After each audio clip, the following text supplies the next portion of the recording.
हजरत उमर फारूक रदी अल्लाह अन्हु ने जब इस्लाम कबूल किया, पूरे मक्का में हलचल मच गई।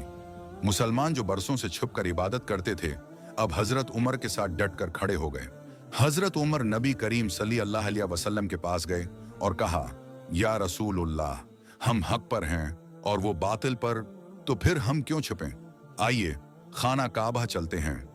नबी करीम सल्लल्लाहु अलैहि वसल्लम मुस्कुराए और हजरत उमर, हजरत हमजा और बाकी सहाबा के साथ दो सफ़ों में खाना काबा की तरफ रवाना हुए।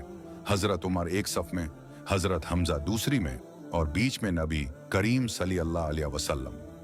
पूरी मक्का की फजाएं अल्लाह अकबर और ला इलाहा इल्ला अल्लाह की सदाओं से गूंज उठें।